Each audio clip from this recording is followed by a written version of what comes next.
आकाशवाणी भोपाल से प्रस्तुत है प्रादेशिक समाचार।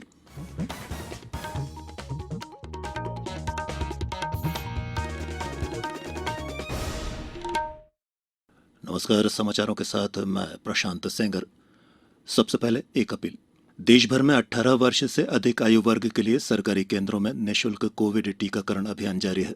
युवाओं से आग्रह है कि टीका जरूर लगवाएं और अन्य लोगों को भी इसके लिए प्रोत्साहित करें। जब तक आवश्यक ना हो घर से बाहर ना निकलें और सुरक्षा के इन 3 सरल उपायों का पालन करें। मास्क लगाएं, 2 गज की सुरक्षित दूरी बनाए रखें और हाथ और चेहरा साफ रखें। कोविड संबंधी जानकारी और मार्गदर्शन के लिए राष्ट्रीय हेल्पलाइन नंबर 011-2397-8046 और 1075 पर संपर्क करें। और अब समाचार सुनिए। पहले मुख्य समाचार। प्रधानमंत्री नरेंद्र मोदी ने शिक्षा पर्व के शुभारंभ पर निजी क्षेत्र से शिक्षा के क्षेत्र में योगदान करने का आह्वान किया। प्रदेश भर में हुआ अन्न उत्सव का आयोजन। खाद्य मंत्री बिसाहुलाल सिंह ने कहा, ये गरीबों का उत्सव है। महाकालेश्वर मंदिर में 11 सितंबर से आम श्रद्धालु कर सकेंगे भस्म आरती के दर्शन। और कल से भोपाल और इंदौर सहित कई संभागों में बारिश के असर। और अब समाचार विस्तार से। प्रधानमंत्री नरेंद्र मोदी ने आज शिक्षा पर्व के शुभारंभ के दौरान निजी क्षेत्र से शिक्षा के क्षेत्र में योगदान करने का आह्वान किया है। श्री मोदी ने कहा कि सरकार शिक्षा के क्षेत्र में बदलाव के लिए अथक प्रयास कर रही है। प्रधानमंत्री ने इस बदलते युग में शिक्षकों को नई प्रणालियां और तकनीक तेजी के साथ सीखने पर बल दिया। प्रधानमंत्री ने शिक्षा क्षेत्र के विकास के लिए कई पहलों की भी शुरुआत की। प्रधानमंत्री ने आशा प्रकट की कि राष्ट्रीय डिजिटल शिक्षा संरचना यानी NDEAR शिक्षा में असमानता दूर करने में बड़ी भूमिका निभा रही है।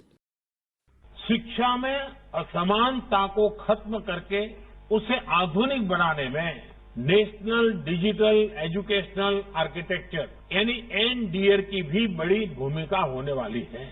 जैसे UPI इंटरफेस ने बैंकिंग सेक्टर को रिवोल्यूशनाइज कर दिया है, वैसे ही NDEAR सभी एकेडमिक एक्टिविटीज के बीच एक सुपर कनेक्ट का काम करेगा। एक स्कूल से दूसरे स्कूल में जाना हो या हायर एजुकेशन में एडमिशन, मल्टीपल एंट्री एग्जिट की व्यवस्था हो या एकेडमिक क्रेडिट बैंक और छात्रों की स्किल्स का रिकॉर्ड, सब कुछ NDEAR के जरिए आसानी से उपलब्ध होगा। प्रदेश में आज अन्न उत्सव मनाया गया। इस दौरान सभी जिलों में पात्र लोगों को निःशुल्क राशन का वितरण किया गया।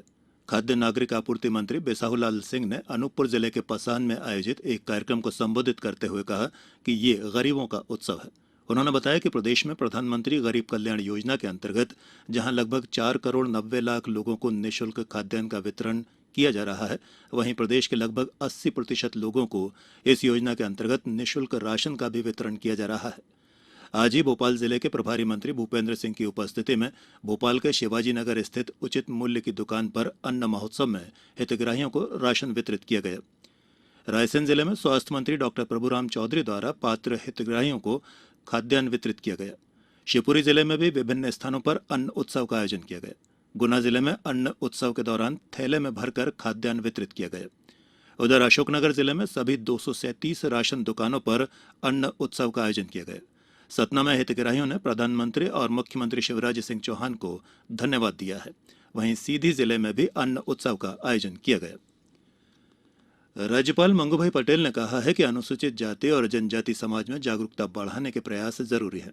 राजभवन में आज अनुसूचित जाति एवं जनजातियों के संबंध में आयोजित बैठक को संबोधित करते हुए उन्होंने कहा कि सरकार की कल्याणकारी योजनाओं के संबंध में ग्राम सभाओं में जानकारी दी जाए।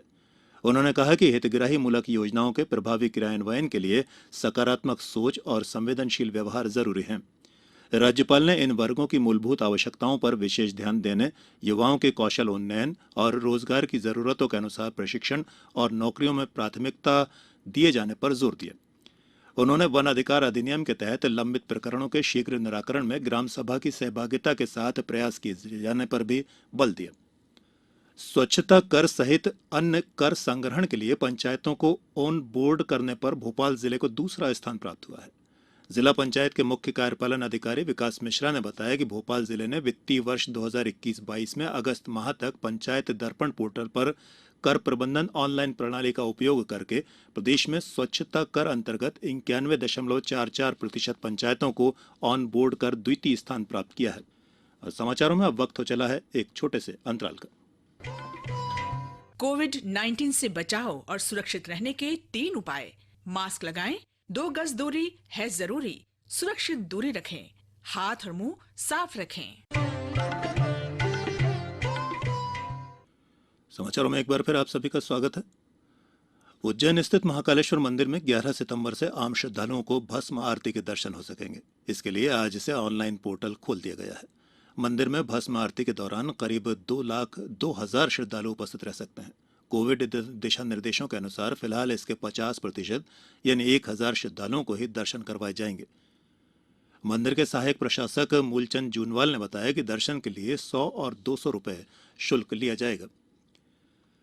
आजादी के अमृत महोत्सव के अवसर पर हम अपने श्रोताओं के लिए एक क्विज यानी प्रश्नोत्तरी प्रतियोगिता चला रहे हैं। इसमें मध्य प्रदेश में स्वतंत्रता संग्राम, स्वतंत्रता सेनानियों, प्रदेश के इतिहास, भूगोल, पर्यटन स्थलों और प्रदेश की अन्य घटनाओं से संबंधित एक प्रश्न हर बुधवार को पूछा जा रहा है। आप इस प्रश्न का उत्तर हमारे ईमेल आकाशवाणी समाचार quiz@gmail.com या हमारे व्हाट्सएप नंबर 9589943350 पर दे सकते हैं। उत्तर के साथ प्रश्न का क्रमांक, अपना नाम, पूरा पता, मोबाइल नंबर और अपना एक फोटो जरूर भेजें। सही उत्तर देने वाले श्रोताओं में से एक भाग्यशाली विजेता का नाम अगले दिन गुरुवार शाम 7 बजे प्रसारित होने वाले समाचारों में घोषित किया जाएगा। इसके साथ ही विजेता का नाम और फोटो आकाशवाणी समाचार के सोशल मीडिया हैंडल्स पर भी साझा किया जाएगा। शहडोल जिले में हर हाथ को रोजगार अभियान चलाया जा रहा है। शिक्षक दिवस से शुरू हुआ यह अभियान 30 सितंबर तक चलेगा। मनरेगा योजना के तहत रोजगार से वंचित रहे जिले के 1,16,000 से अधिक सक्रिय श्रमिकों को प्राथमिकता के आधार पर रोजगार उपलब्ध कराया जाएगा। अभियान के तहत सभी सक्रिय श्रमिकों को हल्दी चावल देकर रोजगार की जानकारी दी जाएगी। जिला पंचायत के मुख्य कार्यपालन अधिकारी मेहताब सिंह ने बताया कि जिले में महात्मा गांधी रोजगार गारंटी योजना के तहत 54% श्रमिकों को रोजगार दिया गया है। इसमें से 334 परिवारों को 100 दिन का रोजगार मिल चुका है। जिले में कुल 1,53,610 जॉब कार्डधारी परिवार रहा करते हैं।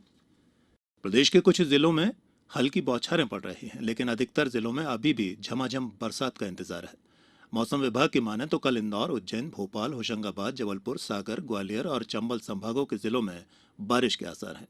विशेषकर इंदौर और उज्जैन संभागों के जिलों में कहीं कहीं भारी वर्षा भी हो सकती है। वरिष्ठ मौसम वैज्ञानिक पी.के. साहा ने जानकारी देते हुए बताया है कि प्रदेश के आसपास एक साथ 5 वेदर सिस्टम सक्रिय है।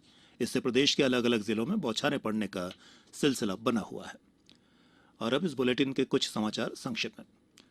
प्रदेश में बांस उद्योग स्थापित करने के लिए इस वर्ष 2,77,00,000 रुपए से अधिक के अनुदान के लिए 30 सितंबर तक प्रस्ताव मांगे गए हैं। नीमच जिले में शनिवार को नेशनल लोक अदालत का आयोजन किया जा रहा है। आकाशवाणी केंद्र गुना में शुरू हुआ हिंदी पखवाड़ा 14 सितंबर तक मनाया जाएगा। शहडोल जिले में अब तक 87% लोगों को कोरोना का टीका लग चुका है। जबलपुर में मध्यप्रदेश उच्च न्यायालय अधिवक्ता संघ, एडवोकेट्स बार एसोसिएशन और जबलपुर जिला न्यायालय अधिवक्ता संघ एमपी एडवोकेट प्रोटेक्शन एक्ट लागू कराने के लिए प्रदर्शन करेंगे। खंडवा में कल जल जीवन मिशन के अंतर्गत किए जा रहे कार्यों की समीक्षा के लिए जिला जल और स्वच्छता मिशन समिति की बैठक होगी। होशंगाबाद में गणेशोत्सव में पंडालों को अस्थायी कनेक्शन देने के लिए मध्य क्षेत्र विद्युत वितरण कंपनी ने माकूल प्रबंध किए हैं। छिंदवाड़ा में अभी तक 12,84,000 से अधिक व्यक्तियों को कोविड-19 टीके की प्रथम और द्वितीय डोज लगाई जा चुकी है। मंदसौर जिले में 13 सितंबर से 23 सितंबर तक राष्ट्रीय कृमि मुक्ति कार्यक्रम का आयोजन किया गया। और राजगढ़ में प्रधानमंत्री मत्स्य संपदा योजना अंतर्गत मत्स्य पालन विभाग ने 30 सितंबर तक आवेदन आमंत्रित किए हैं। इस बुलेटिन में फिलहाल इतना ही। अंत में एक अपील, हमेशा ध्यान रखें, मास्क और 2 गज की दूरी, हाथ धोना भी है जरूरी। नमस्कार।